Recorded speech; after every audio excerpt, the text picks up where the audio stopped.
Senador, buenos días. El discurso presidencial desde Palacio, la Plaza de Armas, ha causado controversia. Mi primera inquietud, dice el presidente que las reformas pueden llevar a una revolución, pero el intento de coartarlas puede llevar a una revolución también y por consiguiente a una movilización como la de Bolívar o Gaitán.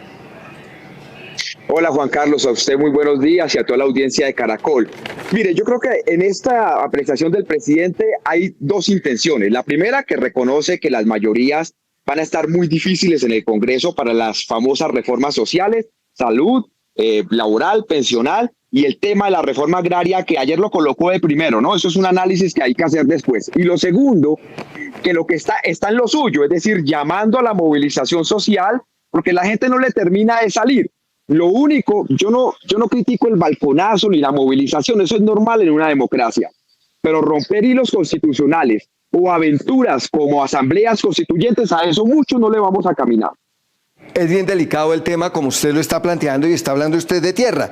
Y dice él, no hemos podido comprar sino 17.000 hectáreas y la meta son 3 millones. El gobierno tiene que ir por la tierra. No la ofrece voluntariamente el sector que hoy tiene esas tierras. ¿Cómo lo lee usted eso? Básicamente, de hecho, en unos 45 minutos comenzamos la discusión del plan de desarrollo y hay dos artículos que han sido de debate, el 55 y el 56, sobre lo que se llama enajenación voluntaria. Eso existe en las ciudades, por ejemplo, en Bogotá para hacer la troncal de Transmilenio. Entonces, en principio, no hay nada raro en eso de que el gobierno quiera comprar tierras. ¿Dónde está el tema? Es decir, puede haber una compra fácil de tierras, pero lo que no puede haber bajo ninguna circunstancia es que se rompa un hilo legal sobre, por ejemplo, la expropiación y demás. Entonces ahí hay unos límites que hasta el momento nos llama la atención de que es posible que se dé porque existen zonas urbanas, pero ahí para allá es muy difícil. Y lo cierto, ¿dónde está el problema? El problema no está en el suroriente del país o el suroccidente.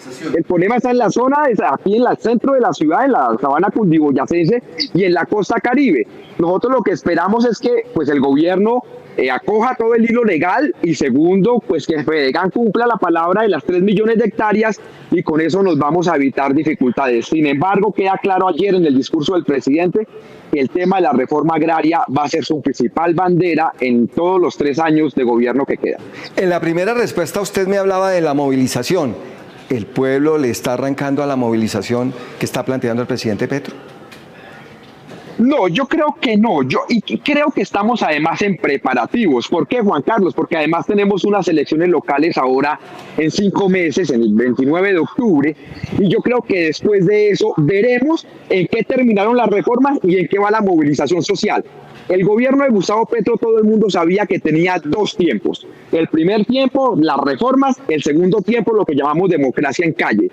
¿Cuál es el tema ahorita? Que ese primer tiempo al parecer va a ser bastante corto y seguramente durará hasta el 29 de octubre. El 30 arrancará el segundo tiempo en forma. También para decir, las mayorías están todavía muy débiles y cada día que pase de aquí al 29 de octubre van a ser más débiles. Senador Ariel Ávila, señala también el presidente Petro, el pueblo trabajador lo invita a estar en la primera línea de transformación por Colombia. ¿Cómo se lee eso? Después de lo que ha dicho además la vicepresidenta desde la ciudad de Cali.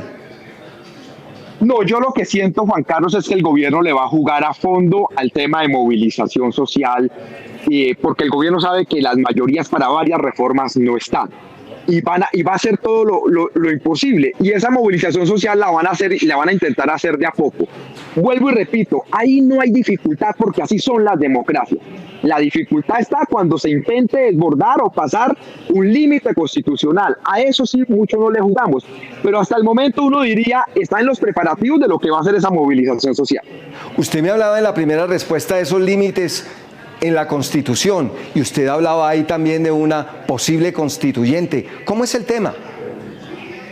Mire, básicamente hay 2 mecanismos. Por un lado están las reformas dentro del Congreso, que ya dije que las mayorías no están garantizadas para varias reformas, para otras sí, pero para unas no. Y luego están otros mecanismos constitucionales, obviamente, pero que no están en el Congreso, plebiscitos y referendos. Y luego hay un mecanismo que puede estar en el fondo de la Constitución, pero que es realmente una caja de Pandora y muy peligroso, que es una asamblea constituyente. El gobierno, es cierto, el presidente no ha hablado, algunos miembros cercanos al pacto sí.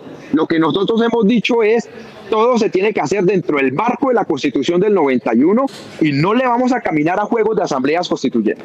No le van a caminar a juegos de asambleas constituyentes. Y está el tema de la reforma a la salud. Señala que si no pasa, en todo caso, los fondos privados de pensiones y las EPS se van a acabar, porque esa es la realidad del mundo. ¿Es así?